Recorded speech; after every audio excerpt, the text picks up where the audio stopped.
Está começando o programa Independência, a voz da recuperação, uma parceria da ADUSMEC, Associação dos Usuários da Saúde Mental de Capivari, e da Rádio Alternativa FM 106,3. Honestidade, boa vontade, mente aberta, recuperação e sobriedade. Com vocês, Marco Melo.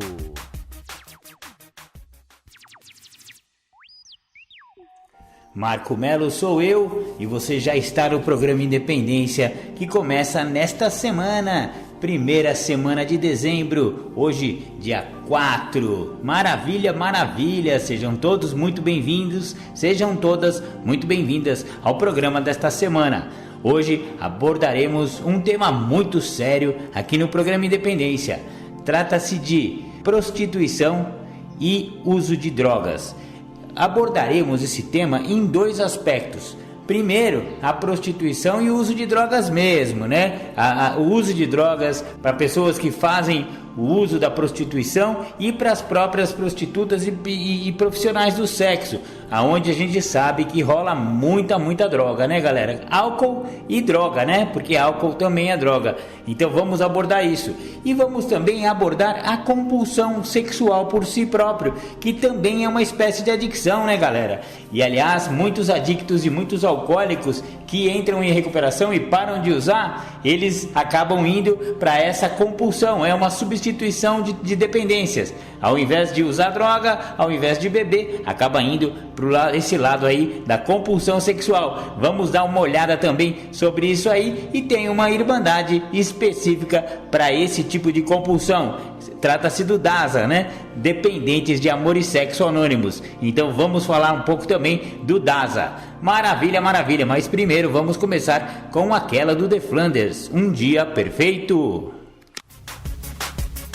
Você está ouvindo o programa Independência, a voz da recuperação. Maravilha, maravilha, voltamos com o programa Independência, a voz da recuperação. Legal, legal. Hoje estamos falando sobre prostituição e uso de drogas. É um assunto muito polêmico, mas é para isso que o programa Independência existe. É para causar polêmica mesmo, porque todos os assuntos que envolvem drogas e agora prostituição, com certeza vão dar pano para manga aí. Já dá para ver a galera toda se chocando aí com o assunto do programa, mas não temos papas na língua, como vocês sabem, e vamos abordar este assunto. Maravilha! O primeiro ponto que a gente vai abordar, prostituição e uso de drogas, porque existe tanta relação entre essas duas coisas. Então eu me vali de um artigo ali do site viversemdroga.com.br. É um artigo escrito por Wagner Pessoa. Lá em 2019 ele já abordou esse assunto. Então vamos lá para o artigo do Wagner.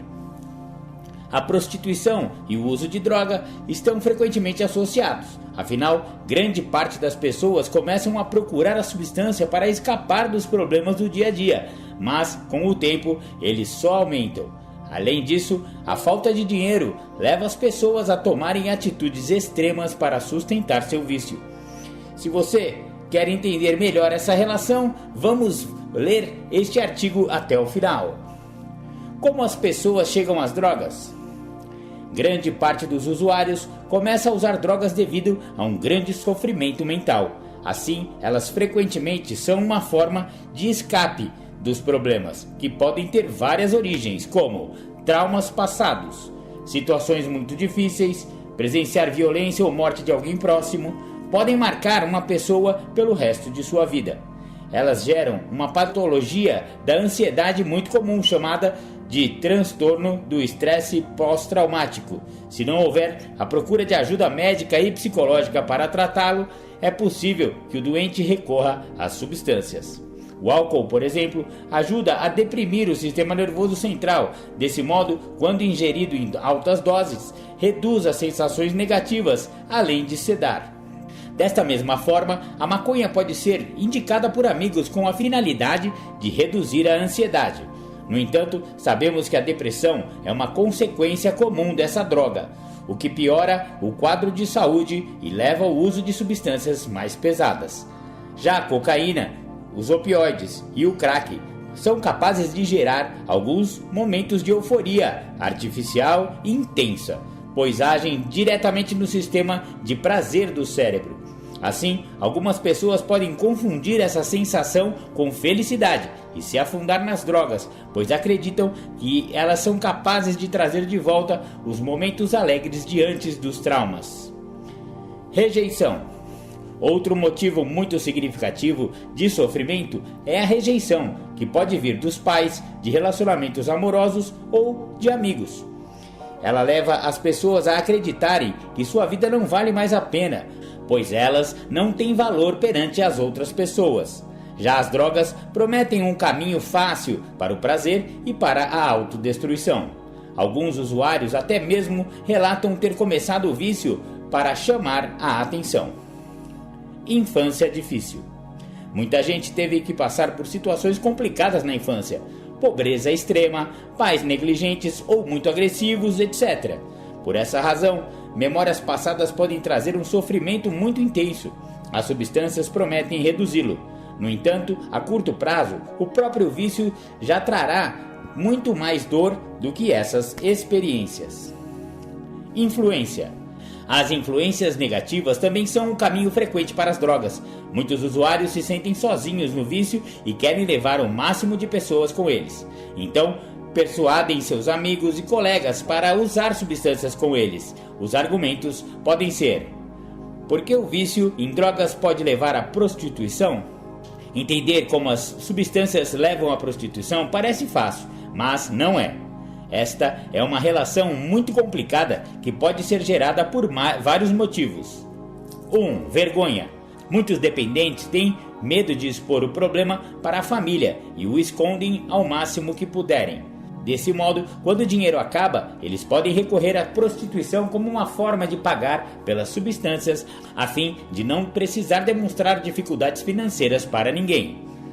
Essa parte aí, galera, só dando um parênteses aqui, você vê que é interessante, né? A pessoa orgulhosa, não quer mostrar que tá sem dinheiro e já tá enterrado na droga até a fuça, e aí recorre à prostituição. A pessoa se prostitui para poder arrumar um dinheiro, entre aspas, fácil, porque não é fácil o dinheiro de prostituição, né, galera? Tem que fazer coisas que às vezes o nosso filtro moral, a gente ultrapassa nossos limites morais, né? Muitas pessoas acontece isso. Então, para conseguir drogas, a pessoa acaba tendo que recorrer a esse lance da prostituição.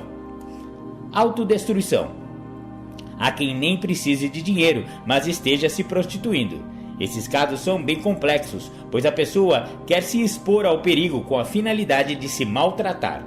Algumas relatam que querem pegar DSTs ou sofrer violência para abreviar logo a vida. O tratamento, portanto, deve ser muito especializado nestes casos. Dificuldades financeiras. A prostituição tem muita procura e se torna rapidamente uma fonte fácil de dinheiro. Assim, diante da falta de dinheiro para sustentar a dependência, os usuários geralmente pensam primeiramente nessa saída. Muitos acreditam que só precisarão fazer isso uma só vez e depois contornariam a situação. No entanto, a maioria das vezes é um caminho sem volta. À medida que o dinheiro entra, a quantidade de consumo de substâncias provavelmente também aumentará bastante. Isso se deve por dois motivos. Haverá mais dinheiro disponível e a própria prostituição é uma causa de sofrimento muito grande. Assim, a prostituição começa a fazer parte de um ciclo vicioso. Quanto mais dinheiro é conquistado, mais drogas são necessárias para aplacar o sofrimento e sustentar o vício. Consequentemente, mais programas precisarão ser feitos, o que gera mais dor, e assim, em uma quantidade maior de substância será necessária para mascarar o problema. O caminho contrário também é comum? No entanto, não são as drogas que levam à prostituição. O caminho inverso é muito comum. Por dificuldades financeiras, muitas pessoas são levadas a vender seu próprio corpo para conseguir se sustentar. Todavia, as dificuldades desse tipo de vida é muito grande. Os garotos e as garotas de programa geralmente sofrem muito com a violência. Afinal, vários clientes procuram seus serviços com a finalidade de violentá-los, seja física ou seja psicologicamente. Alguns desses clientes também são adictos e oferecem as drogas para o profissional do sexo. Além disso, o próprio ato de fazer sexo com estranhos por dinheiro é uma fonte de tristeza para muitas pessoas. Como é o trabalho com dependentes em drogas que se prostituíram? O trabalho com os dependentes que passaram pela experiência da prostituição é muito delicado e demanda ajuda especializada. Existem clínicas de reabilitação, portanto, que se tornam necessárias, pois tratam tanto da dependência das drogas quanto o sofrimento psicológico gerado por todo esse processo. A psicoterapia, oferecida nesses ambientes de espaço de acolhimento para que os usuários falem de seus traumas e dores. Deste modo, podem superar muitas experiências que levaram ao uso de substâncias e também ao uso de vender o seu próprio corpo. Além disso, há o tratamento psiquiátrico, cujo objetivo é tratar os transtornos que cursam junto com a adicção, como a depressão, o transtorno do estresse pós-traumático, o transtorno da ansiedade generalizada, o transtorno bipolar, o transtorno do déficit de atenção e hiperatividade, etc. Com a solução completa, as chances de sucesso são maiores. Afinal, tratar somente a dependência em drogas resolve o problema temporariamente, pois logo logo a pessoa começa a enfrentar novamente experiências que o levaram ao vício. Por esta razão, o tratamento da prostituição e o uso de drogas devem andar juntos a todo momento. Muito legal, este foi o artigo do Wagner Pessoa, ali do site Viver Sem Droga. Ele abordou de uma maneira interessante, né, a prostituição e a droga. E você vê que ele realmente tem razão em várias coisas aí. A pessoa começa a usar droga, ainda ele está trabalhando, vamos dizer assim, né? Porque a doença é progressiva. Todos aqui que ouvem o programa Independência já sabem que a doença da adicção é progressiva, incurável e fatal, né, galera? Então, a pessoa começou a usar droga numa boa, ainda tinha o dinheirinho, ainda tinha um emprego, ainda tinha uma maneira de sustentar essa dependência, esse uso de droga. Acontece que a doença vai progredindo, cada vez precisa usar mais droga e a degradação vem junto, a pessoa perde o emprego, perde as fontes de renda e quando se vê, está numa dependência terrível e não tem como arrumar dinheiro mais droga. O que muitas pessoas fazem? Recorrem à prostituição, vão vender seu próprio corpo aí nas esquinas e nas avenidas para poder usar mais droga, e uma coisa retroalimenta a outra. Você vê que é um negócio muito sério, né? Você pode ver que grande parte das prostitutas, travestis, garotos e garotas de programa também são dependentes químicos. Maravilha, maravilha. Vamos ouvir um som? Já já a gente volta, galera.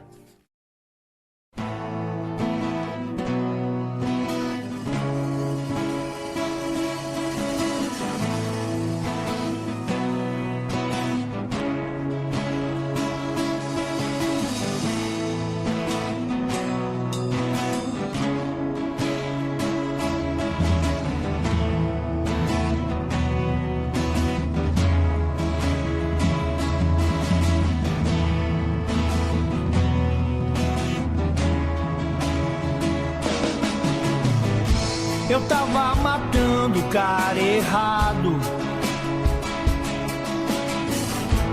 e esse cara é legal.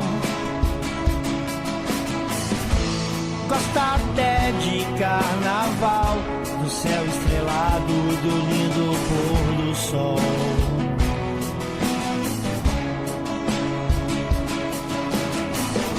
Eu tava matando o cara errado,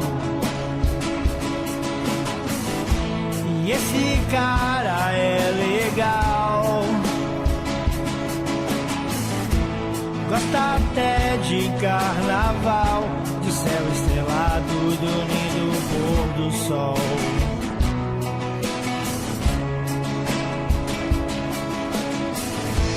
Hoje aprendi a viver um dia só de cada vez. É just é for today. É just é for today. Eu tava matando o cara errado, e esse cara é legal. gosta até de carnaval, de céu estrelado, do lindo pôr do sol.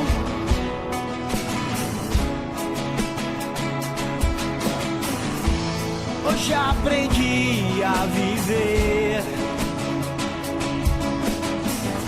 o dia só de cada vez. É Justin, é for today. É Justin, é for today.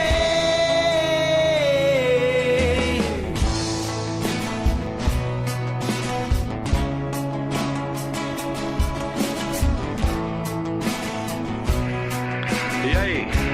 Pense em quantas vezes o poder superior estava cuidando de você. Em um momento em que nada fazia sentido. Lembra daquele momento que a dor era tão grande que os amigos faltavam, que a esperança era apenas uma velha lembrança. Se lembra de quando não haviam bons sentimentos dentro de você e tudo cheirava desgraça. O vazio era permanente, o fracasso, companhia inseparável, e não havia saída se não usar até morrer. Naquele momento, onde não havia escolha, o estômago embrulhado, a boca seca, o nó na garganta, a lágrima presa no canto do olho, a solidão e a angústia gritando muda dentro de você. Por mais incrível que pareça, nesses momentos, ele realmente estava cuidando de você, talvez como nunca antes.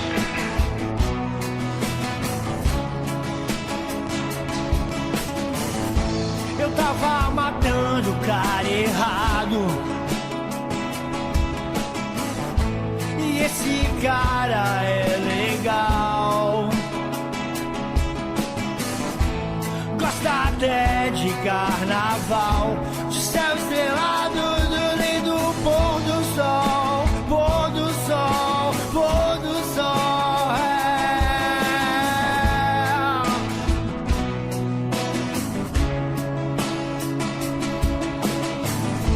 Eu tava matando o cara errado, e esse cara é legal, esse cara é legal.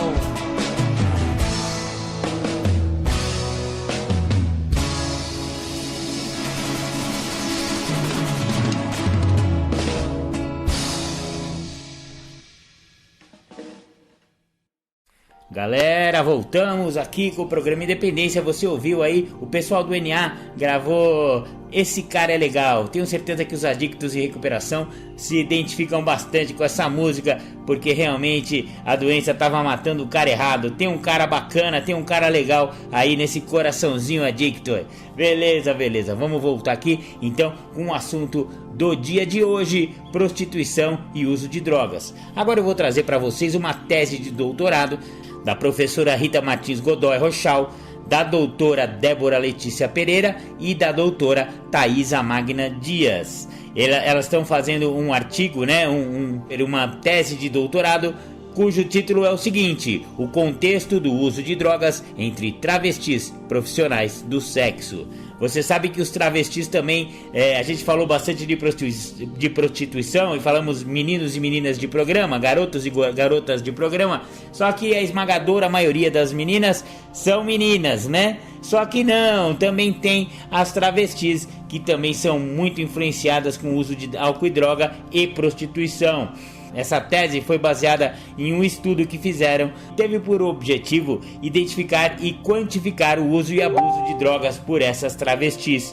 Então foram 59 prontuários de pessoas que passam pelos serviços médicos da cidade que foi analisado, né, galera? Então, e os desdobramentos desses resultados, né, dessa pesquisa, que mostram uma necessidade de maior levantamento para relação marcante entre abuso de substância, transmissão do HIV/AIDS e de outras DSTs, doenças sexualmente transmissíveis, né, meu? Então, e as situações de violência, da permanência desse segmento na marginalidade. Você sabe que as travestis são muito marginalizadas, né? Através da própria opção sexual, mudança do seu corpo, e a sociedade não aceita. Muitas delas são obrigadas a se verem aí nas avenidas se prostituindo. Então vamos lá aqui para a tese. Introdução. Considerando a importância de se situar histórica e ideologicamente as pessoas que fazem o uso abusivo de drogas, a escolha por desenvolver este estudo vem ao encontro de uma postura ética que busca aprimorar um contexto profissional de assistência.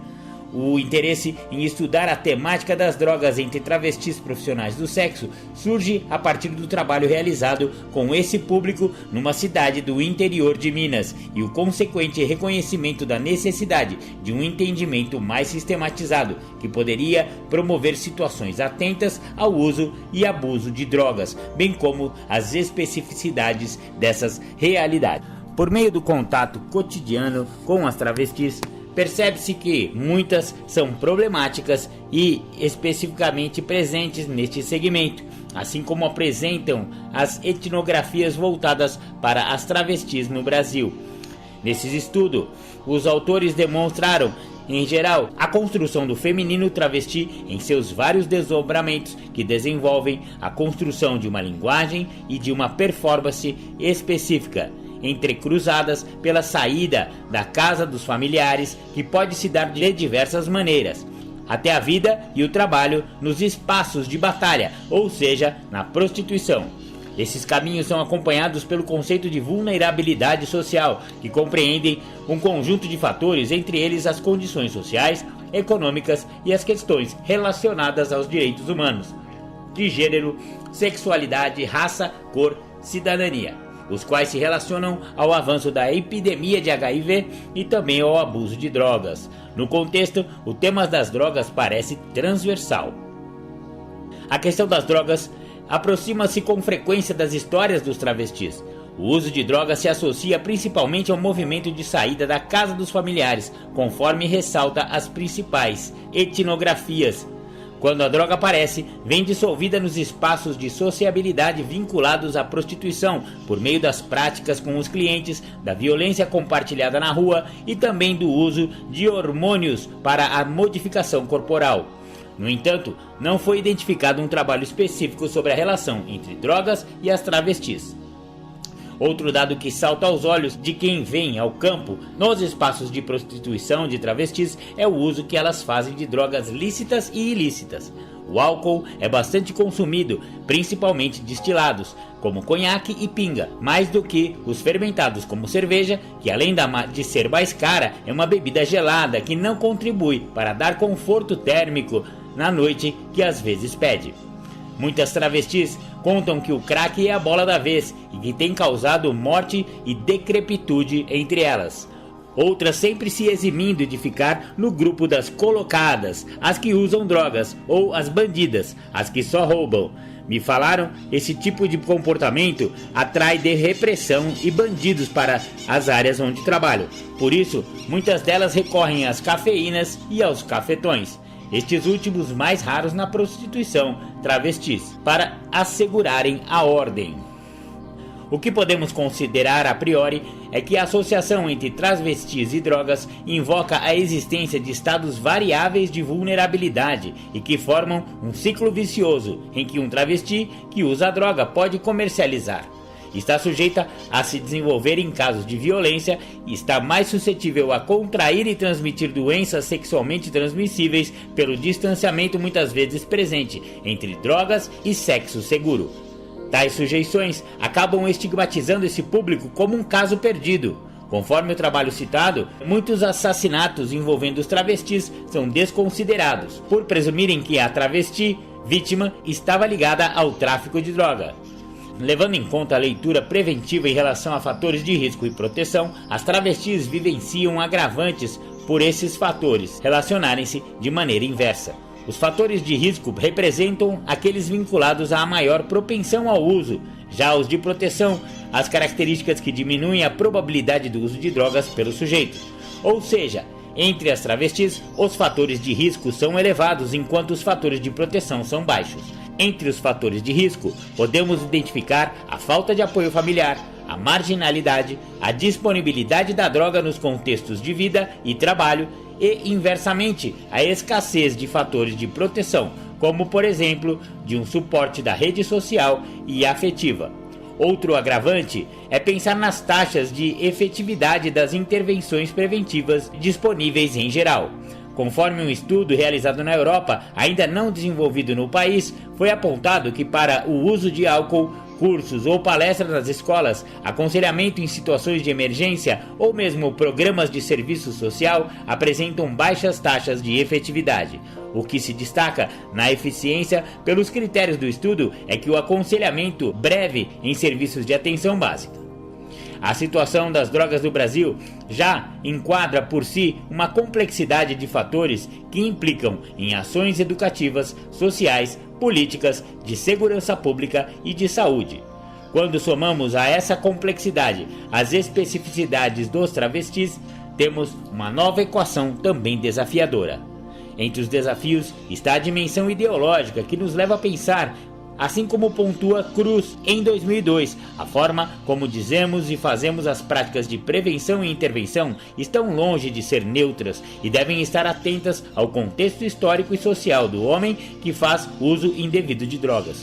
E junto ao contexto histórico, há a importância em associar a dimensão ética, reconhecendo os indivíduos em sua pluralidade, ou seja, evitando julgamentos morais e familiares de certo e errado que mascaram as ações e afastam o usuário de uma possível postura colaborativa. Resultados e discussões. Antes de iniciar o relato acerca da frequência de uso de drogas seguindo o levantamento dos prontuários, foi fundamental para viabilizar esses dados a contextualização do público-alvo. Assim, além de contabilizar o uso de drogas e álcool e os tipos de droga mais utilizados, o primeiro momento da pesquisa dedicou-se a identificar as características desta população por meio de alguns dados demográficos, a título de apresentação. Uso de álcool. Dos 85% das usuárias de álcool travestis, 45% refere-se ao uso diário, mesclando predominantemente bebidas como conhaque, martini e vinho. Cerca de 20% relatam fazer o uso pesado no final de semana, contabilizando cerca de 30 latas de cerveja, de 3 a 4 doses de conhaque e garrafas de vinho. Conforme os resultados apresentados, temos que o uso de álcool, além de ser predominante, envolve um consumo intenso que pode configurar um uso abusivo, mas que não foi pontuado por nenhuma travesti como uso que envolve o termo dependência. Dentre as bebidas mais utilizadas, temos a cerveja e o conhaque como principais. Outra bebida comum às travestis é chamada de Maria Mole, uma mistura de conhaque com martini. No entanto, este termo não apareceu em nenhum prontuário e tende a ser usado apenas em espaços de convivência das travestis e expressado entre elas. Uso de drogas. Em termos de uso de drogas ilícitas, foi realizado um levantamento seguindo o mesmo critério da resposta, sim ou não. Considerando o número elevado de participantes usuárias de drogas, sejam elas lícitas ou ilícitas, seguem as frequências dos tipos de droga utilizadas e relatadas por elas. É interessante citar que cerca de 50% das usuárias de cigarro relatam tempo de uso de mais de 10 anos, ou seja, a média de idade de 9 anos no uso iniciado ainda na adolescência. Considerando as frequências dos relatos, é importante pontuar que 36% das travestis que fazem uso de drogas descrevem um tempo de uso de 1 ano, sem pausa no período. Além desse tipo de drogas apresentadas, foi relatado apenas uma vez o uso de chá de lírio e uso de lança-perfume. Outras substâncias como heroína e LSD não foram relatadas. As frequências mostram que o uso de drogas está associado ao consumo de álcool, o que demanda estratégias de orientar este público sobre as consequências, por exemplo, de usar crack associado ao álcool, comportamento que pode configurar um quadro de desidratação aguda. Diante dos dados sistematizados, também é possível perceber que o uso de drogas entre as travestis é comum e rotineiro. Mas é importante situar como este uso é inteligível para o profissional de saúde e para as próprias travestis. Nas informações dos prontuários, a síndrome da dependência química não está associada como queixa das travestis. O tema das drogas aparece quando os profissionais perguntam a respeito do uso. Neste momento, parte significativa das travestis que relatam usar drogas questionam se são dependentes ou usuárias. Uma delas chega a formular especificamente a pergunta: eu quero saber então se sou viciada. Quando problematizada a questão e explicitada a diferença entre o usuário e a pessoa que estava vivenciando um quadro de dependência, as travestis tendem a se situar na categoria de usuário, argumentando que se um dia saírem desta vida, dos espaços de trabalho com a prostituição, considerado vulnerável, poderiam deixar de usar drogas. Quando, porém, analisamos os dados e encontramos alta taxa de uso, principalmente do álcool, da cocaína, da maconha e do crack, associado à periodicidade do consumo, podemos configurar um vínculo significativo com a droga, ainda que o estilo de uso não seja reconhecido e explicitado por elas mesmas como dependência. Segundo o CID-10, os critérios para dependência de substâncias, álcool e outras drogas devem ser feitos se 3 ou mais seguintes itens são descritos e manifestados durante um ano anterior. Aproximações a respeito dos modos de dizer sobre drogas. Um aspecto relevante a ser atentado nos registros dos prontuários e nas anotações reflexivas para o trabalho é a maneira como as travestis nomeiam as drogas. Essas denominações remetem a maneiras peculiares e próprias das travestis de manterem suas conversas sem que os outros percebam o que elas comunicam. Associam-se também ao bajubá ou bate-bate, linguagem utilizadas pelas travestis que mesclam palavras em português e também palavras oriundas do Yoruba Nagô, língua de origem africana. Neste universo de nomes e descrições peculiares, as drogas ocupam espaço, constituindo probabilidades de interações entre elas e também entre elas e seus clientes. O próprio programa pode vir mediante convite do cliente de querer companhia para usar. Ao mesmo tempo, no café da tarde, a taba é a companheira. Para além do viés pejorativo da droga, entre as travestis ela demonstra ocupar funções sociais por meio de constituição de contatos e de formas de existência no grupo, noções que parecem ser aprofundadas em casos qualitativos voltados para a temática.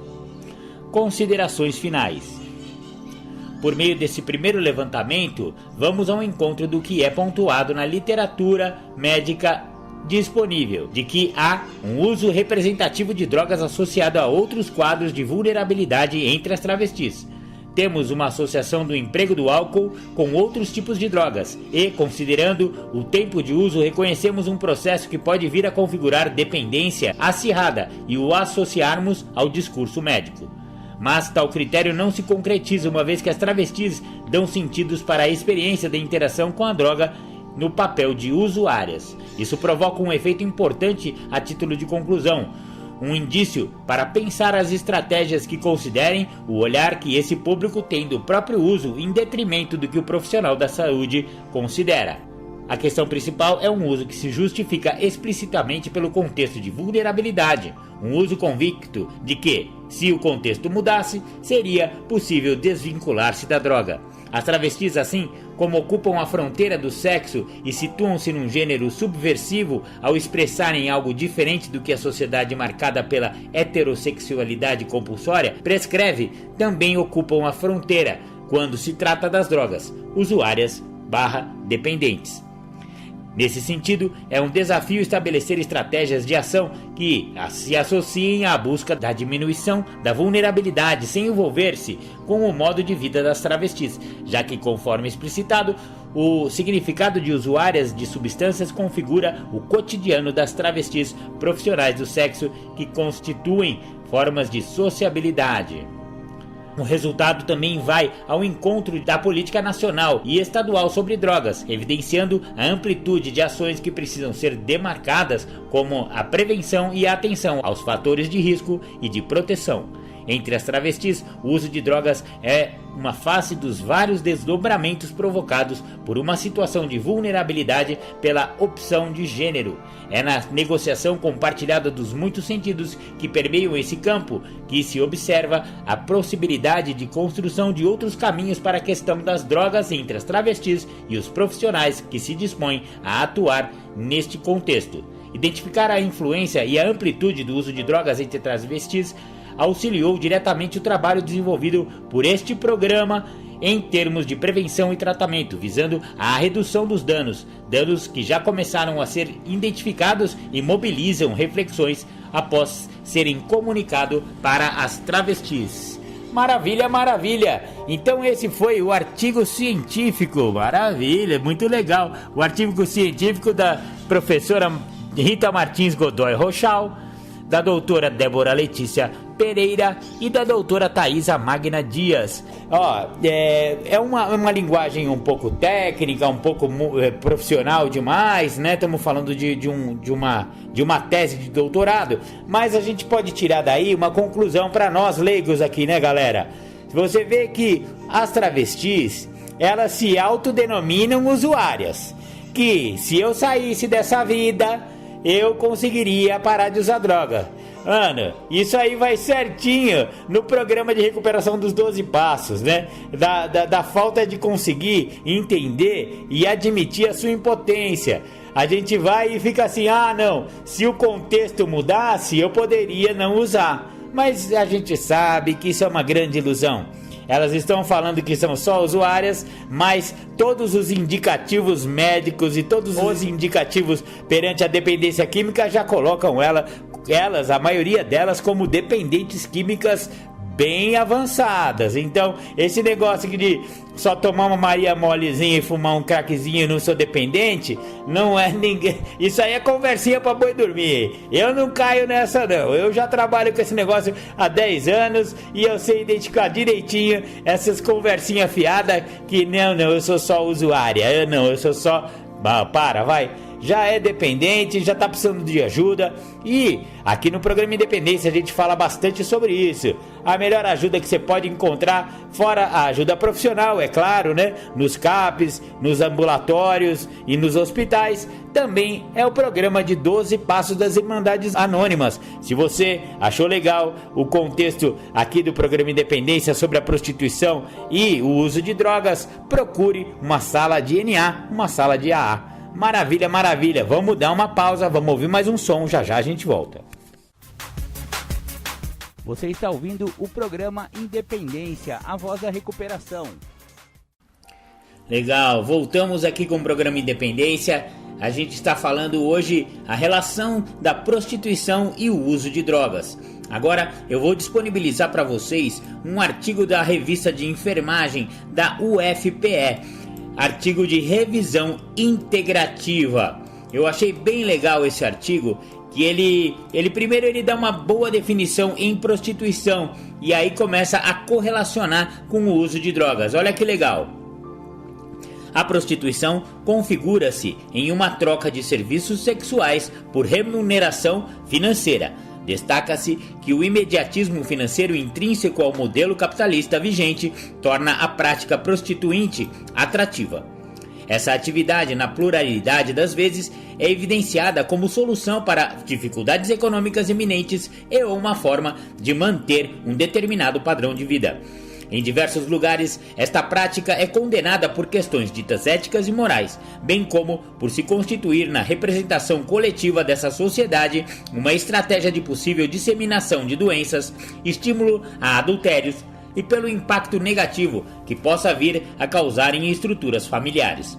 Apesar de ser uma atividade estigmatizada e estereotipada socialmente, a prostituição existe há milhares de anos, portanto, configura-se uma das ocupações mais antigas do mundo. Destaca-se que o cotidiano da atividade de prostituição é caracterizado por um ambiente promíscuo, permeado pelo uso de crack, álcool e outras drogas. As mulheres são comumente desrespeitadas e ignoradas quanto às suas necessidades individuais, emocionais e de acesso à saúde, muitas vezes submetidas a situações de maus tratos, violência e rejeição. Essa realidade dificulta a manutenção da qualidade de vida. De modo geral, nas representações do senso comum, a figura das prostitutas remete à doença e estas se tornam ainda mais evidentes quando estão atreladas a um problema que se tornou ponto central de discussões em todo o mundo: o consumo de drogas. Estudo realizado em 2008 com prostitutas de Tijuana, México, mostra que 66% das entrevistadas relataram o consumo de drogas durante as relações sexuais.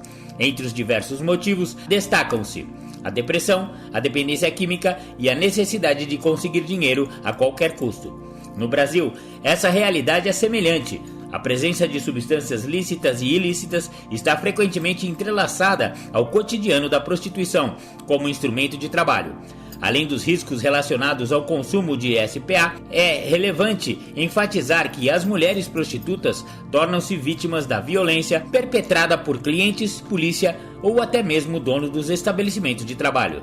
Considerando o contexto apresentado, tornam-se visíveis os riscos e as vulnerabilidades relacionados à prostituição, que levam a refletir sobre a influência do uso de SPA e seu entrelaçamento com a violência.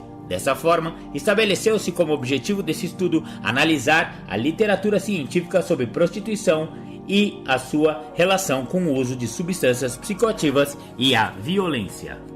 Prostituição e uso de substâncias psicoativas, SPA. A relação do uso de SPA e prostituição é tema de estudos em diversos lugares do mundo, nas mais diversas abordagens.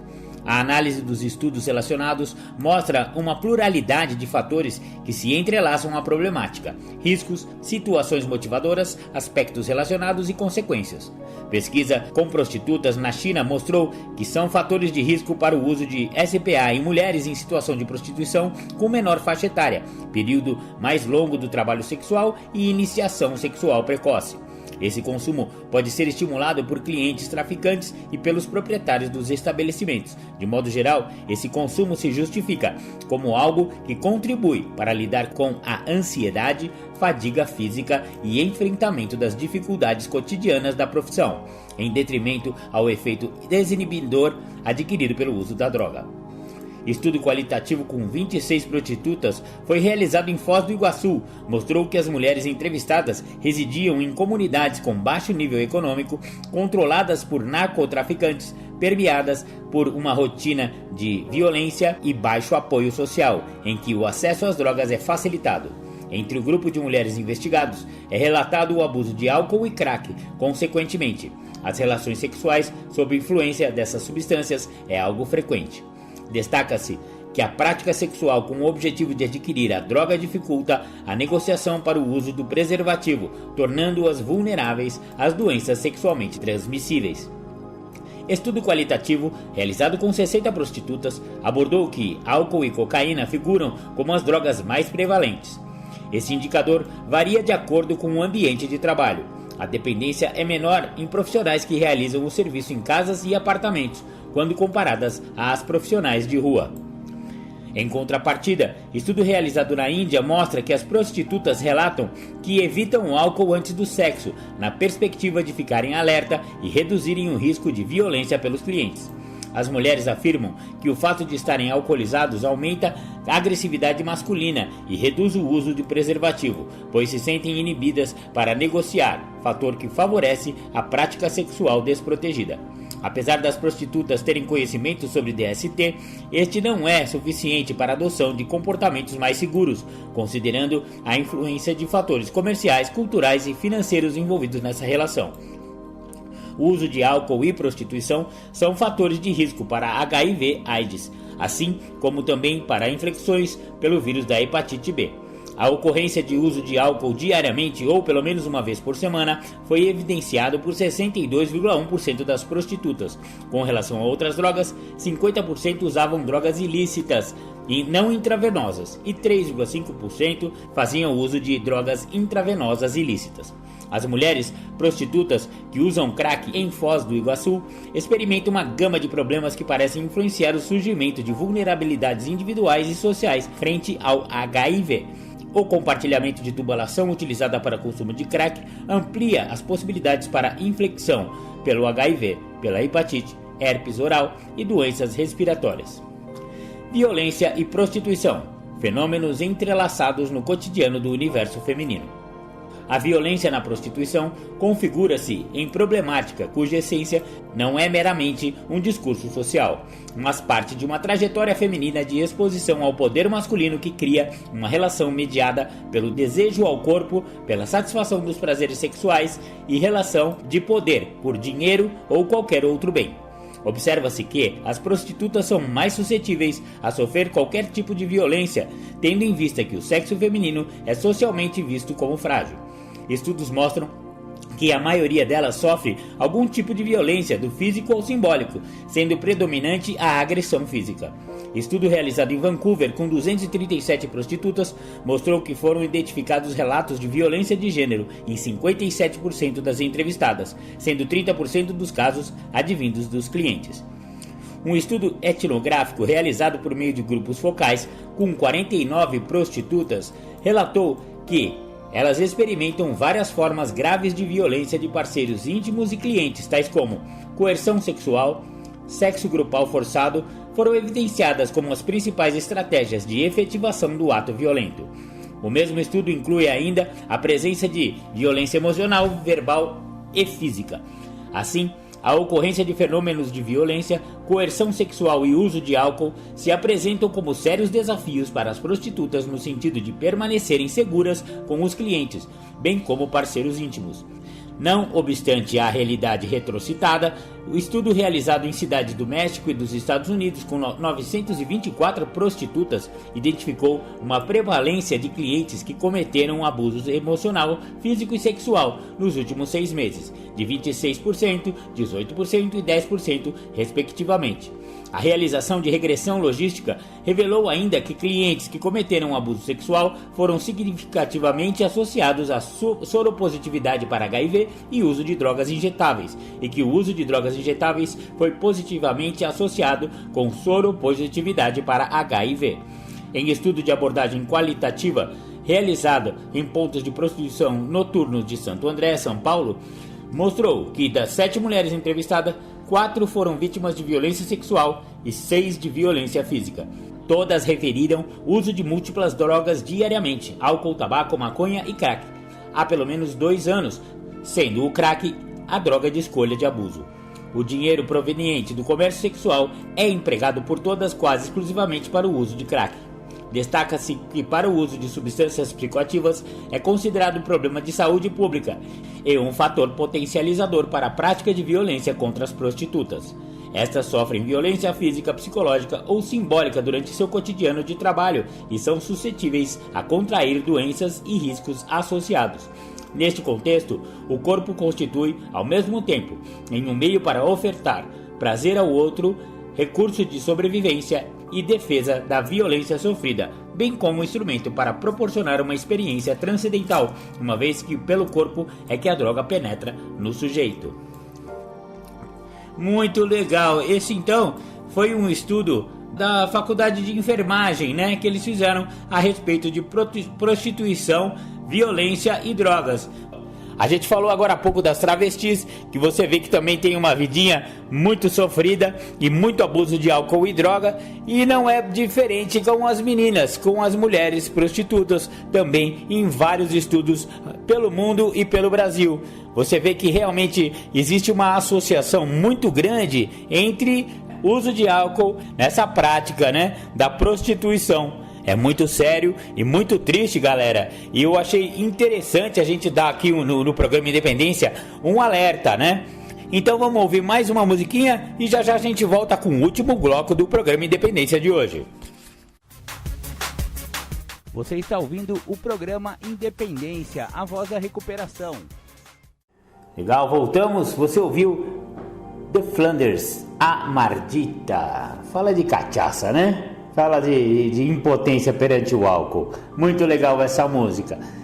Bom, agora para o último bloco do programa Independência, nós vamos falar sobre transferência de dependências. Exatamente, a pessoa para de usar, a pessoa para de beber e a compulsão, porque a doença da pessoa é da compulsão, é da obsessão. E geralmente o que acontece? A pessoa transfere para outras esferas da vida a sua compulsão por álcool ou drogas, né? Então o que pode acontecer? A pessoa começar a ficar compulsivo por exemplo, por sexo. Hoje a gente vai falar, já que estamos falando de prostituição, então não é só de prostituição que vive essa coisa do álcool e da droga. A pessoa também usuária que muitas vezes vai para esse lado do sexo desregrado, do sexo desmedido e muitas vezes também apela para a prostituição, para a pornografia e tal. Para isso existe uma irmandade chamada DASA. DASA significa Dependentes de Amor e Sexo Anônimos. Ela também é baseada nos 12 Passos. O DASA, Dependentes de Amor e Sexo, é uma irmandade que se baseia no programa de recuperação de 12 Passos de Alcoólicos Anônimos. DASA é uma irmandade de ajuda mútua, aberta a todas as pessoas maiores de 18 anos e de qualquer orientação sexual. Entre seus membros se encontram tanto os que experimentaram uma necessidade compulsiva de sexo, como aqueles com um apego desesperado a uma única pessoa. Todos os membros têm um padrão comum de comportamento obsessivo-compulsivo, seja sexual como emocional ou ambos, talvez do qual as atividades e as relações se veem cada vez mais destrutivas e afetam todos os aspectos de sua vida, a carreira, a família e o conceito de amor próprio. Como os DASAs também são todos dependentes, eles têm uma compensação especial de si mesmos e da doença. Eles sabem como a doença funciona e aprenderam como se recuperar dela através do programa DASA. Podem assistir às nossas reuniões quaisquer pessoas que acreditem ter esse problema, independente de ter outro tipo de dependência, como álcool ou drogas, ou não. Então, esse programa do DASA, ele é muito interessante porque ele está falando de pessoas que podem ter uma dependência emocional e ou sexual, né? Você vê que eles falam bastante sobre essa dependência emocional, né? Ele foi fundado em Boston em 1976. Os membros que iniciaram eram pessoas que haviam dado conta de que o sexo, o coquetel romântico e a dependência emocional estavam afetando as suas vidas da mesma forma em que o álcool e as drogas os haviam afetado. Esses fundadores do DASA, então, eles tiveram com problemas com álcool e, ao parar de usar, eles perceberam, então, né, galera, que eles transferiram essa dependência para o sexo ou para emoção, né? Para a dependência emocional. Suas experiências mostraram que a promiscuidade sexual é um cultivo de hábitos de relações destrutivas que não se pode vencer somente com a força de vontade. Muitas histórias típicas têm como protagonistas pessoas que visitavam assiduamente certos lugares, que tiveram repetidos contágios de enfermidades venéreas e de medo de se sentirem descobertas por seus familiares. Outras não conseguiam evitar as relações destrutivas e em pouco tempo se encontravam em outras relações igualmente prejudiciais. Outras finalmente se dedicavam a atividades sexuais solitárias. Apesar da relativa juventude desta irmandade, muitas pessoas estão encontrando enfim esperança e restabelecimento do compartilhar de suas experiências com outros membros. Muitos dependentes comprovam pela primeira vez em suas vidas que são capazes de manter relacionamentos de companheirismo e satisfação, e que o mais importante é que esses membros têm uma nova visão de liberdade e de dignidade pessoal. Alguns afirmam que, sem apoio desta irmandade, teriam o dilema de ter que viver entre a solidão aguda e o isolamento, ou as relações e atividades dependentes que, por outro lado, os teriam levado ao suicídio. Utilizamos 5 recursos básicos para combater as consequências perniciosas que a dependência de amor e sexo produz. Sobriedade. O desejo de parar de praticar nosso comportamento autodestrutivo de dependência numa base diária. Apadrinhamento e reuniões. A capacidade de recorrer a um apoio acolhedor dentro de DASA.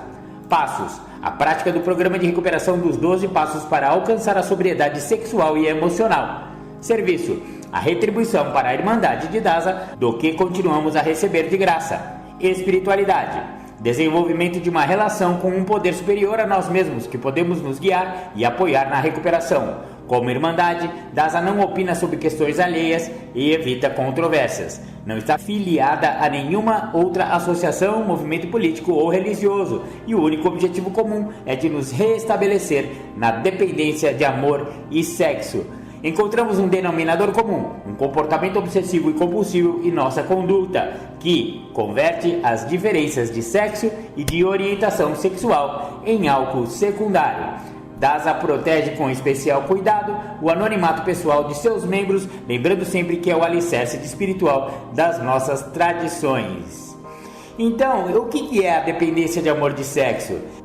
DASA acredita que a dependência de amor e sexo é uma doença progressiva que não pode ser curada, mas, como várias outras doenças, pode ser detida. Ela pode tomar várias formas, incluindo limitar-se a uma necessidade compulsiva por sexo, dependência extrema de uma pessoa ou várias, ou preocupação crônica com romance, flerte ou fantasia. Existe um padrão obsessivo-compulsivo, seja sexual ou emocional, ou ambos, em relacionamentos ou atividades sexuais, que progressivamente tornou destrutivo para a carreira, a família e senso de autorrespeito.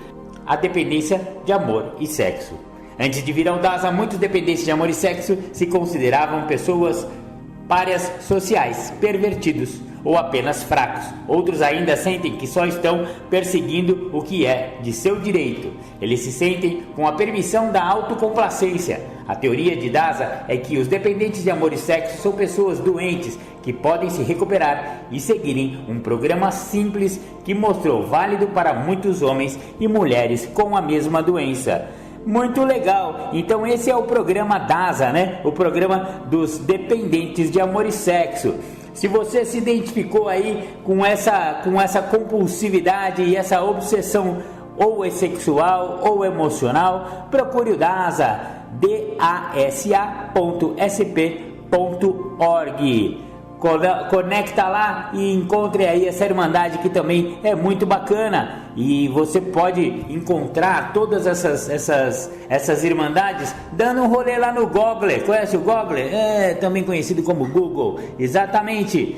Estamos chegando ao final do programa Independência de hoje. Agradecemos aí a presença da galera. Obrigado pela audiência. Tamo junto e domingo que vem a gente volta. Grande abraço, grande beijo no coração. Tchau, tchau.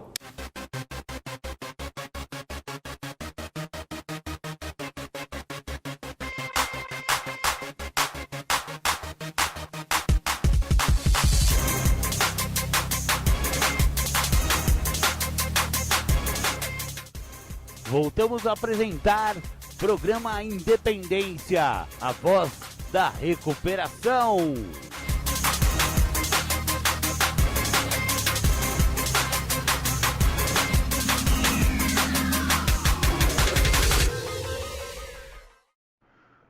Bom, obrigado aí pelo convite. Vamos trabalhar, vamos falar de equilíbrio emocional.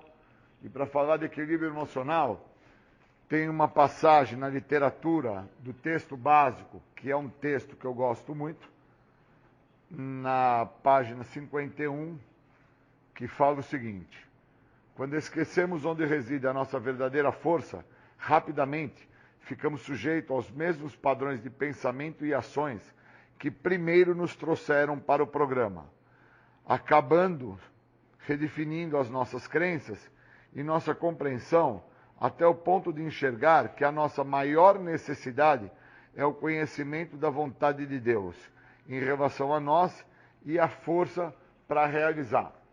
Então, quando eu me esqueço aonde reside a minha verdadeira força, que a minha verdadeira força reside no equilíbrio emocional, e que para ter equilíbrio emocional eu tenho que ter um programa, quando eu me esqueço disso, são nos dias que eu me encontro fora do programa. Quais são os dias que eu me encontro fora do programa e me encontro à disposição da doença?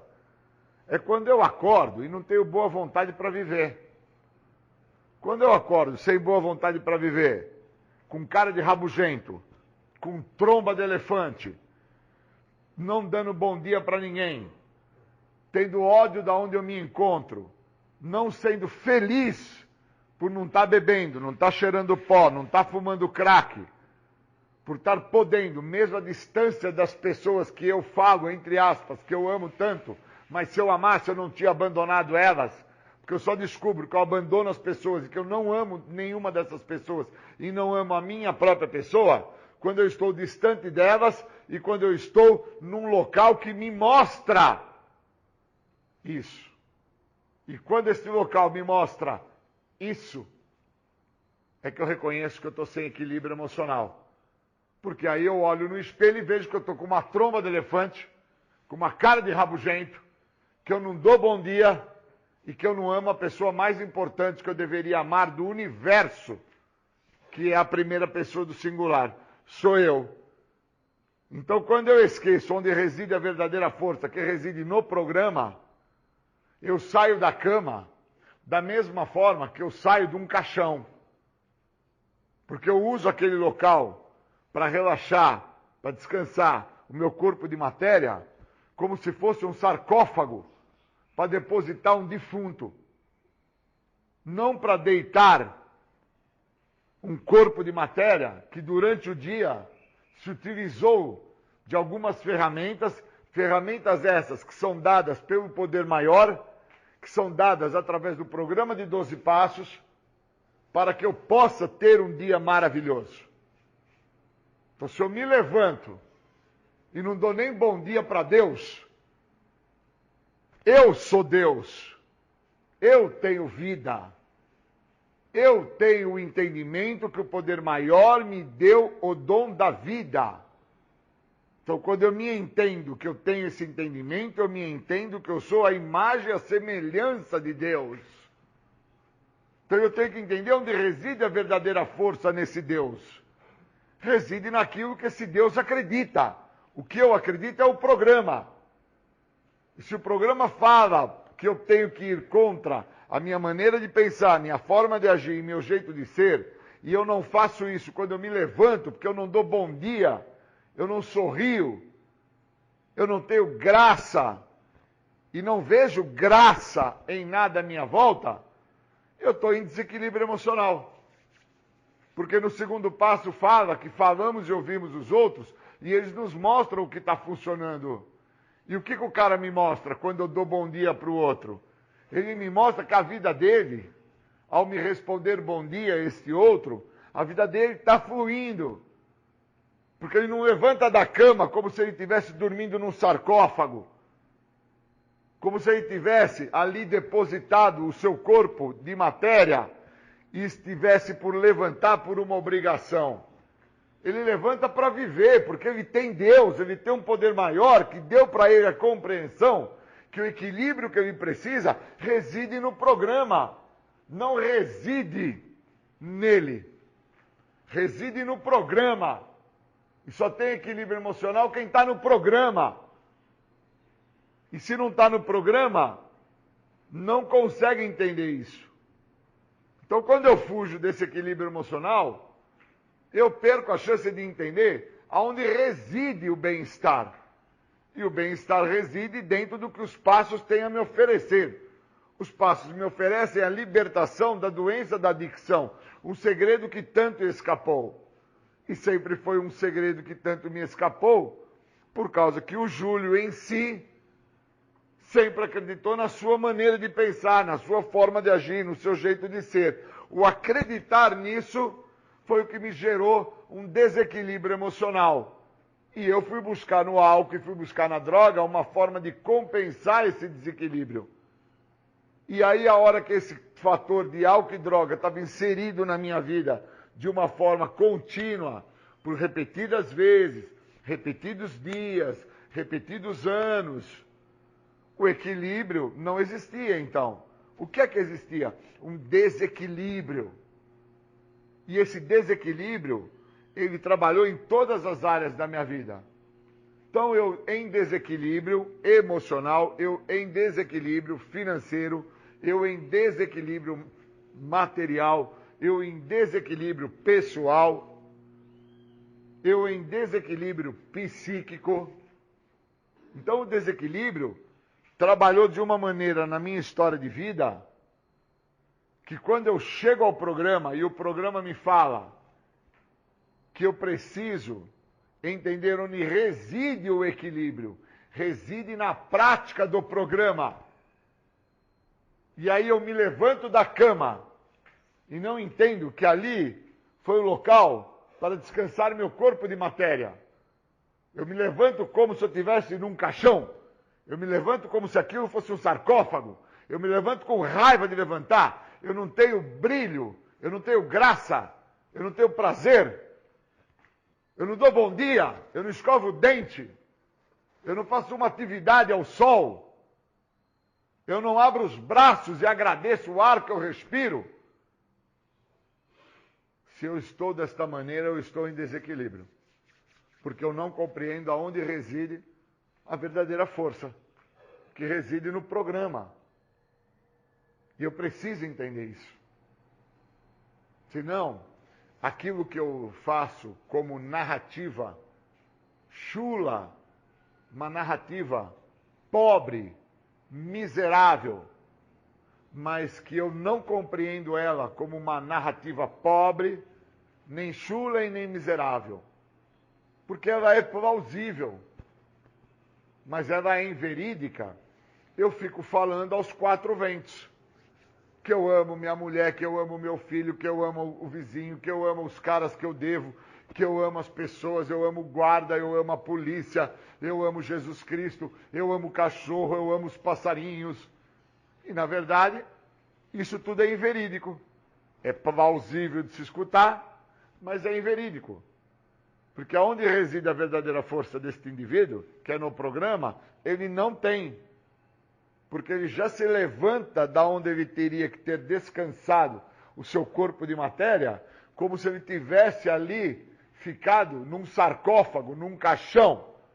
E ele levanta sem se utilizar e fazer bom proveito do que o programa tem a oferecer. Pois o programa oferece a esse indivíduo a libertação da doença da adicção, o segredo que tanto escapou a ele. E esse segredo sempre escapou porque ele nunca mudou a maneira de pensar dele, a forma de agir dele e o jeito de ser dele. Então isso mostra o desequilíbrio emocional dele. Isso mostra um desequilíbrio psíquico que ele traz.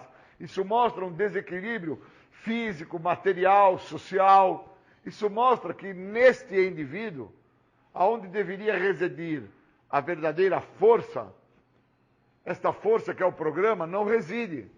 Reside qualquer coisa vinculada à vontade dele, ao ego dele, ao superego dele. Reside qualquer coisa dentro da ideia dele, que ali ele está bem. Só que ele não está bem. Ele está bem mal acompanhado. Porque ele está acompanhado da pior parte da doença, do ego. Porque ele não entende que para com que ele tenha força para combater o ego, para combater sua forma de pensar, para combater sua maneira de agir, seu jeito de ser, ele tem que viver o que o programa oferece. E para viver o que o programa oferece, ele vai ter que estar disposto a ter que dar determinados passos, fazer determinados passos, se envolver em determinados passos. É um processo de continuidade. A pessoa não entra em recuperação porque ela para de usar droga. Ela entra em recuperação quando ela compreende os motivos que a levaram a usar droga, dentro do desequilíbrio que ela trazia com ela, e que ela foi buscar no uso de álcool e de droga uma forma de compensar o que faltava para ela. Faltava pai, faltava mãe, faltava dinheiro, faltava casa, faltava carinho, faltava inúmeras coisas que formaram este desequilíbrio na vida desta pessoa. E aí ela encontrou no uso de álcool e de droga uma forma de compensar o que faltava. E ela até se sentiu equilibrada ali. Porque toda vez que ela se via em desequilíbrio dentro de um abalo emocional, ela fuma um baseado, ela cheira um pó, ela bebe uma pinga, ela toma um remédio, ela toma uma picada. E ao momento que ela faz isso, ela se completa. Quando ela se completa, ela se entende como em equilíbrio. E uma vez que eu entre em tratamento, eu entre em recuperação, eu só me vejo em equilíbrio quando eu me faço bom uso do que o programa tem a oferecer. E o programa me oferece de uma forma de continuidade. Então, todos os dias eu posso ter um bom dia? Sim, através do que o programa me oferece. Uma força muito maior do que a força contrária, negativa, nociva, a qual eu tenho comigo, e eu imprimo esta força de uma forma externa. Então eu preciso combater isso através da força do programa. Então eu tenho que entender onde reside a minha verdadeira força. Reside no que o programa me oferece, reside no apadrinhamento, reside na reunião, reside nos passos, reside na literatura, reside nas tradições, reside nos conceitos, reside na meditação diária. Agora, uma pessoa que não tem esse hábito de buscar essa força e entender onde reside o verdadeiro equilíbrio emocional, que é dentro do programa, ele se levanta como se tivesse levantado do sarcófago, do caixão. Ele acaba só dando bom dia se ele não tem alternativa nenhuma e ele está pressionado contra a parede, numa sinuca de bico, e ele é obrigado a acabar dando um bom dia contra a sua vontade, se contrariando muito em falar bom dia ao outro, por causa que ele não tem saída. Ele está sendo confrontado pelo seu empregador, o empregador é o que paga ele, então ele acaba tendo que dar bom dia porque ele precisa receber. Ou ele tem que acabar dando bom dia para a mulher dele, porque a mulher dele é que faz o sexo com ele, proporciona o momento do orgasmo, da ejaculação nele. Então, obviamente, ele quer ejacular, ele quer transar, ele quer obter prazer, independente se ela vai ter ou não, e aquele dia é um dia importante para ele quer transar, então ele dá bom dia para ela. Ele está numa situação onde ele não quer compartilhar e nem participar de uma reunião familiar, onde vai envolver a estrutura familiar como um todo, que vai vir o avô, a avó por parte da mulher dele, os primos e primas, irmãos dele, numa atividade familiar. E aí, logo cedo, para com que ele não tenha um problema maior, ele confrontado dentro da própria estrutura familiar, pelas pessoas que ali se encontram, ele é obrigado a dar um bom dia. Mas, na realidade, esse cara não entende onde reside a verdadeira força, que seria no programa, entendendo o que se passa emocionalmente com ele, pois ele levanta da cama, que seria o local onde ele teria que usar para descansar o seu corpo de matéria, ele levanta como se estivesse levantando de um sarcófago, de um caixão. E aí, da forma que ele levanta, com aquela tromba de elefante, com aquela cara do velho rabugento, ele não entende o processo a qual ele se encontra, porque ainda ele tem algo que pesa de uma forma tanto positiva quanto negativa. Pesa de maneira positiva para as pessoas que olham, e para ele pesa de forma negativa, porque ele não tem satisfação alguma naquela situação que ele se encontra, que é sem o uso da substância. Pois se ele tivesse através do uso da substância, ele não teria necessidade de dar bom dia para ninguém, porque ele estaria sobre o efeito dos interesses próprios dele, que fazem com que ele se sinta bem. O que faz ele se sentir bem? Os interesses próprios dele. Então eu preciso entender onde reside a minha verdadeira força. Reside no equilíbrio emocional. Onde está esse equilíbrio emocional? Está dentro do que o programa me oferece. Por isso que o programa, dentro da sua totalidade, isso bem na página 51 do texto básico, ele fala: quando esquecemos onde reside a nossa verdadeira força, rapidamente ficamos sujeitos aos mesmos padrões de pensamento e ações que primeiro nos trouxeram para o programa. Então, se eu estou disposto a voltar e residir dentro daquelas ações que primeiro me trouxeram para o programa, que são ações que vinculam esse corpo de matéria dentro desse sarcófago, dentro desse caixão, é só eu não me envolver com o que o programa me oferece. Pois o primeiro passo me oferece a condição de admitir que eu sou impotente. Se o significado de impotência no dicionário é debilidade, o primeiro passo me dá a condição de entender o quanto débil eu sou, a ponto de não entender que o programa pode me ajudar até mesmo para ter um descanso do meu corpo de matéria. Caramba! Se eu estou, então, dentro de uma condição propiciando a minha pessoa dor e sofrimento, é só eu esquecer onde reside a verdadeira força, que é no programa, onde no segundo passo, o programa me dá condição de entender por qual motivo falamos e ouvimos os outros. Por que eles nos mostram o que está funcionando para eles? Porque eu tenho que entender o que fala no segundo passo, onde reside a minha força para entender o que o outro tem para me oferecer. Pois eu tenho que vir a acreditar que algo maior do que a minha pessoa, do que o meu ego, do que a minha exigência, é o que pode me devolver a saúde mental. Porque eu sofro de uma ausência psíquica. Está escrito na literatura. A perda do meu senso de limite me impede de entender que eu sou uma pessoa sem limites. Que eu quero as coisas da minha maneira. Então, quando eu vou interpretando o programa através de onde reside a verdadeira força que eu necessito para que eu tenha equilíbrio emocional, para que eu tenha um dia maravilhoso, para que eu desfrute deste dia, quando eu começo a entender esse processo, eu começo a desfrutar de um benefício que o programa me oferece, que eu nunca tive contato com esse benefício enquanto me conheço por gente. Por isso que num determinado ponto da minha vida, a perda deste equilíbrio, não importa se foi com 5 anos de idade, com 10, com 15, com 30 ou com 50, não me interessa. Num determinado ponto da minha vida, esse meu desequilíbrio emocional, ele toma uma proporção e eu me drogo. E quando eu me encontro dentro de um local, seja qual for o grupo anônimo dos narcóticos, dos alcoólicos, dos comedores compulsivos, ou dentro de um hospital, de uma delegacia, de um sistema carcerário, de uma clínica de tratamento, quando eu me encontro dentro de um outro local, aonde eu tenho que entender onde reside a minha verdadeira força, e eu não permito isso acontecer, pois eu me levanto como se estivesse deitado num sarcófago, eu me levanto como se aquela cama fosse um caixão, e aí eu saio daquela cama sem brilho, sem graça, sem dar graça, sem agradecer a graça e a dádiva do dia de hoje. Quando eu faço isso, eu estou indo contra o que o programa me oferece. E se eu estou indo contra o que o programa me oferece, aquela narrativa chuva, barata, falsa, que é plausível, mas é inverídica, eu nunca vou assumir para mim que é inverídica.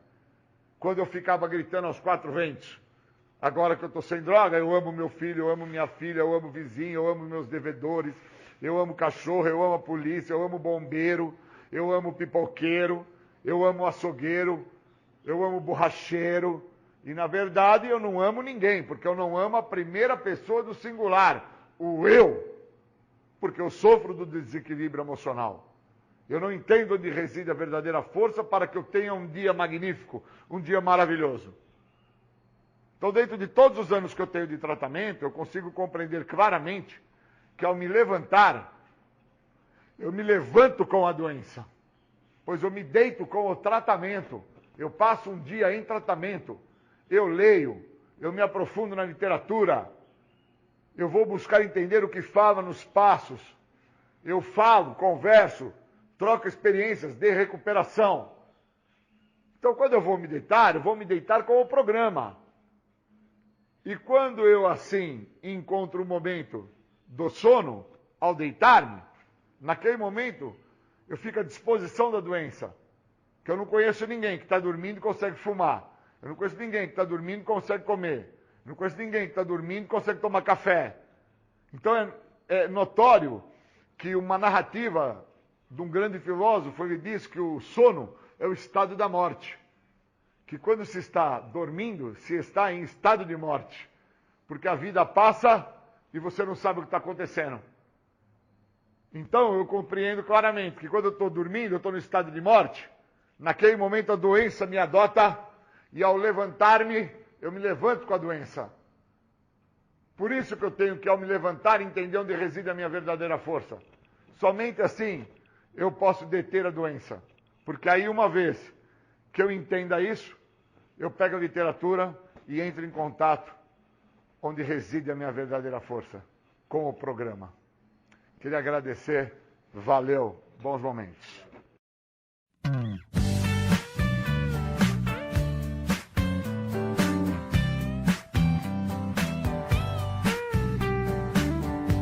Amanhece o dia e eu não tenho mais medo de ser quem eu sou.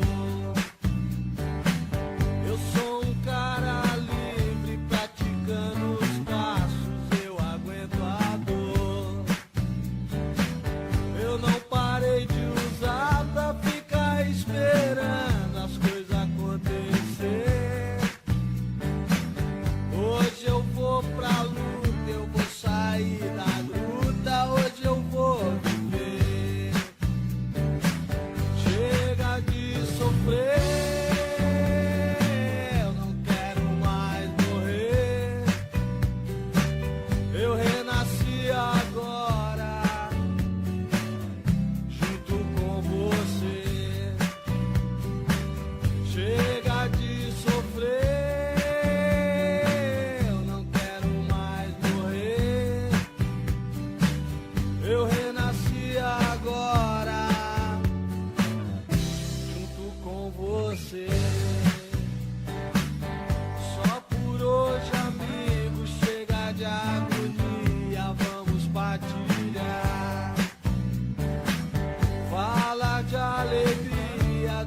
o estado de liberdade. Quando eu reconheço o estado de aprisionamento a qual ser portador da doença da adicção me coloca, eu passo a entender que estar dentro de um estado de aprisionamento não é estar contido.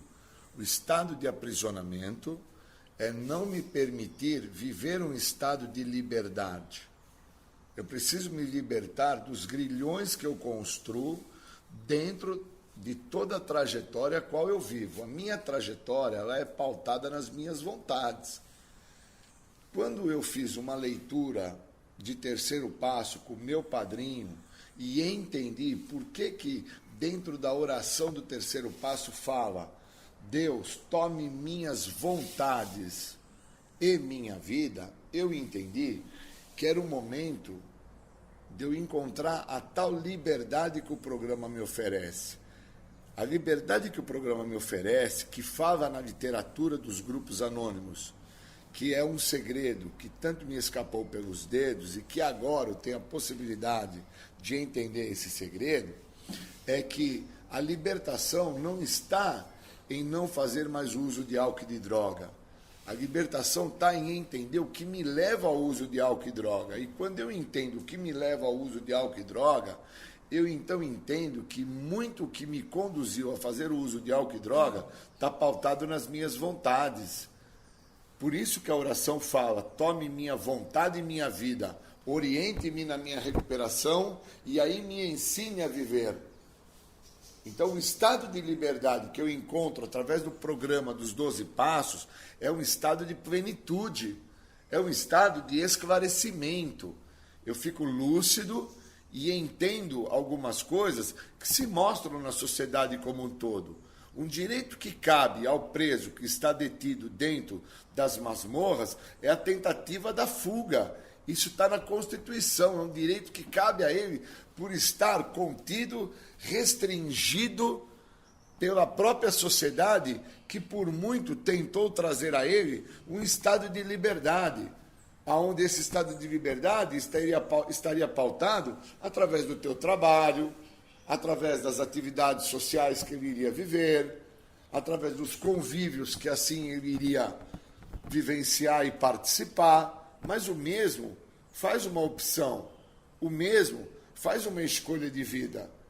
Então eu tenho que entender que as minhas escolhas de vida, elas foram sempre pautadas pelas minhas vontades.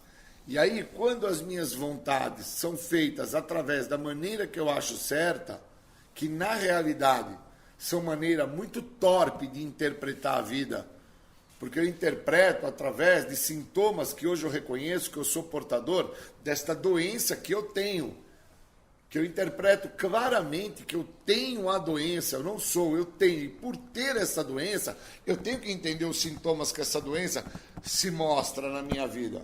Então ela se mostra na inveja, ela se mostra na raiva, ela se mostra no ódio, no rancor, ela se mostra nos ressentimentos, ela se mostra nas minhas contratransferências, que são desejos imaturos que eu tenho de ser feliz através de fatores de total irresponsabilidade. Então o estado de liberdade que eu preciso e que eu almejo, ele não vai acontecer da noite para o dia. Ele não é um estado de liberdade que, por eu não estar fazendo mais o uso de álcool e droga, eu já me encontro nesse estado de liberdade. Pois o requisito básico que o programa cobra para que uma pessoa possa entender o que esse programa tem a oferecer é não estar fazendo uso de álcool e drogas. Porque uma pessoa que esteja a fazer o uso de qualquer tipo de substância psicoativa alteradora de humor, essa pessoa, ela não tem, dentro da sua maneira de pensar, um pensamento limpo, lúcido, coerente, coeso, preciso. Então o programa, muito safo, ele já deixa claro, se você usou hoje, então espere uma pessoa ao término da reunião e fale com ela, pois o programa entende que essa pessoa, se fez o uso, ela está entorpecida na sua maneira de pensar. E o estado de liberdade está aí. Quando eu reconheço como que eu me encontro, se eu fiz o uso ou se eu não fiz o uso. E que o não estar a fazer o uso não determina um estado de recuperação completa. Um estado de plenitude, ele se dá pela compreensão que eu tenho sobre aquilo que eu nunca tinha prestado atenção, que é o que me leva a fazer uso, que por muitas das vezes está na minha inveja, está numa raiva, está num ressentimento, está numa mágoa, que são feridas, são situações que eu trago comigo, que por muitas das vezes me escapou pelos dedos a oportunidade que eu tinha de tratar essas feridas. E antes, eu não tinha esta compreensão que raiva, ódio, rancor, ressentimento, mágoa, medo, tristezas, desabonos, inferioridades, eram feridas. Feridas essas que por muitas das vezes somente foi construída uma casca grossa em cima e por debaixo eu fiquei a purgar. Só que quando eu chego ao programa, essas cascas, elas são removidas através dos passos, e aí eu olho o comprometimento, aí eu entendo por que eu preciso, não da pele para fora, mas sim da pele para dentro, entender o que me leva a fazer o uso de qualquer tipo de substância psicoativa, que é o que me compromete tanto. Pois eu vou passar por inúmeros desertos, eu vou passar por situações e circunstâncias que, se eu não tiver o programa, se eu não tiver a prática que o programa me cobra, que é a frequência às reuniões, é a frequência na literatura, é a participação com o apadrinhamento, é o entendimento sobre o estado de liberdade que o programa me oferece, eu posso ficar pautado com a ideia de que, por não estar usando mais o álcool e as drogas, eu já estou em recuperação. Só que eu trago muita raiva, porque eu parei de usar álcool e droga e eu tomo contato que a minha vida parou quando eu comecei a usar álcool e droga, e a minha vida só retoma a trajetória dela quando eu deixo de usar álcool e droga. E isso, quando eu percebo, já se passou 20 anos da minha idade cronológica.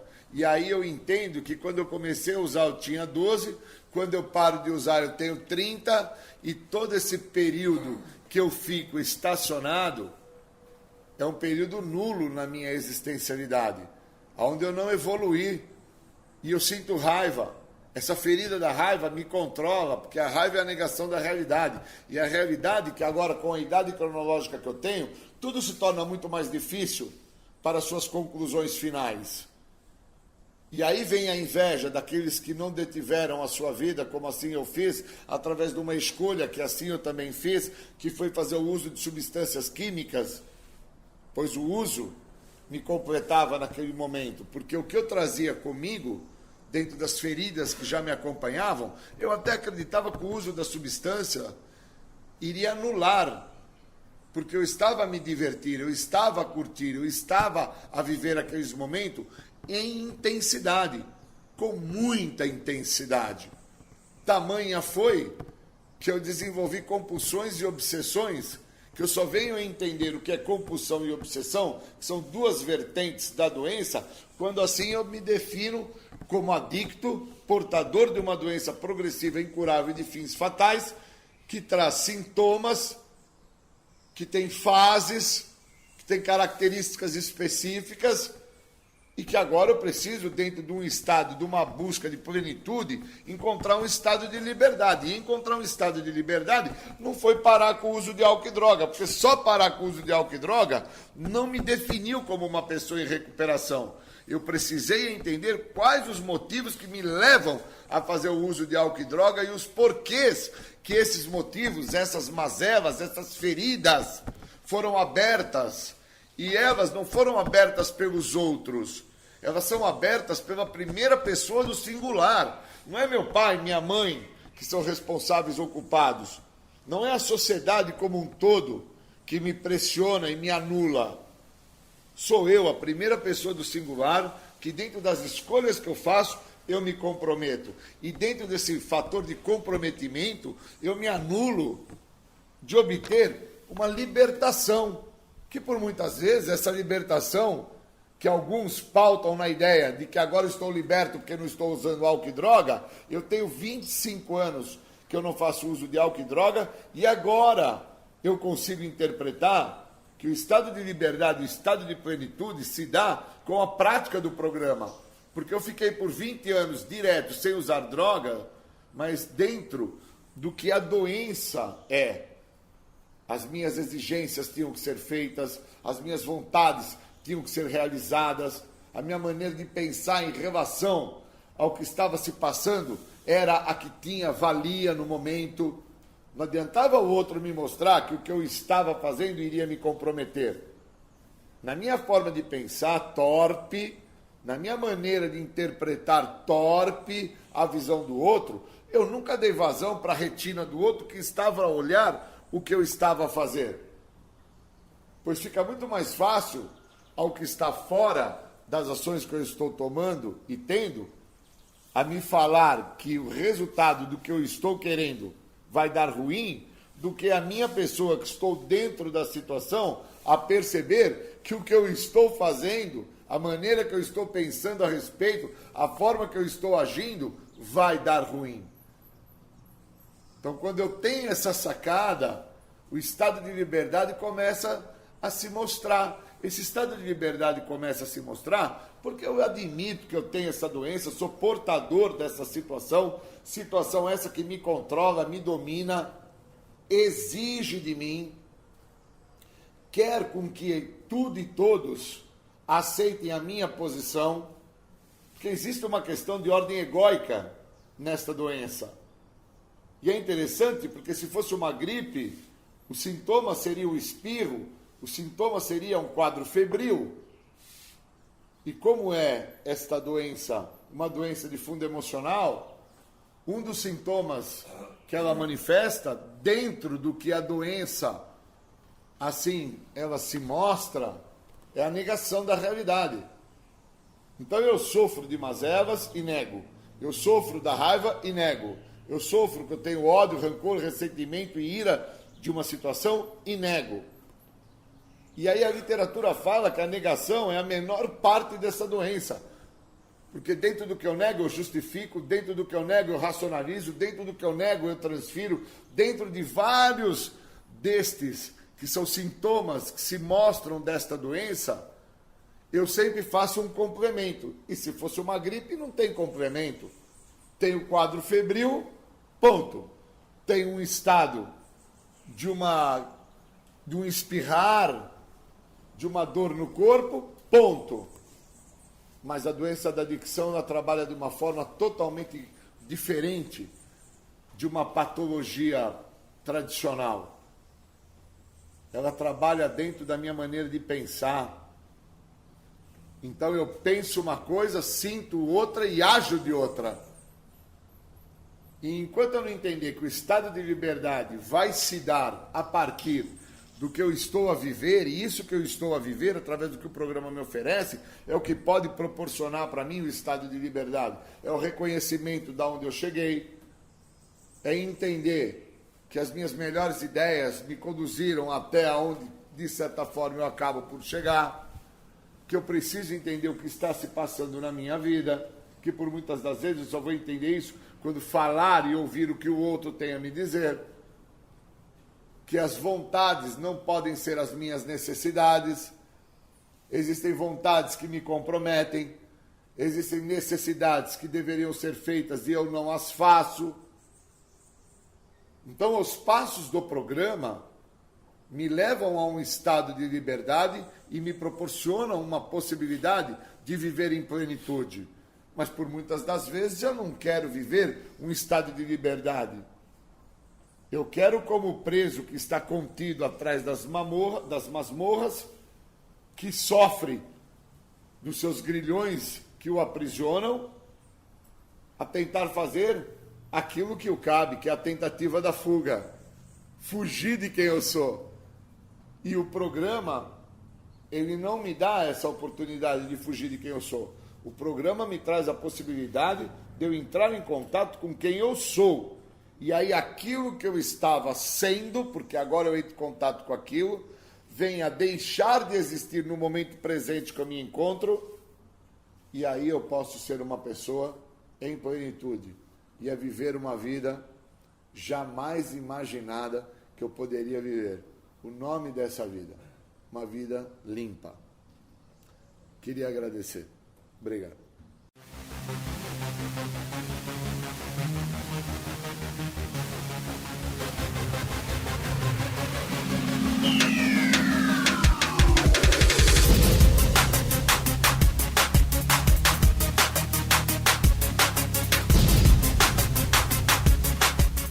Você ouviu o programa Independência, a voz da recuperação, uma parceria da ADUSMEC, Associação dos Usuários da Saúde Mental de Capivari, e da Rádio Alternativa 106,3. Até domingo que vem, com mais informações a respeito de dependência química e alcoolismo. Obrigado, até mais!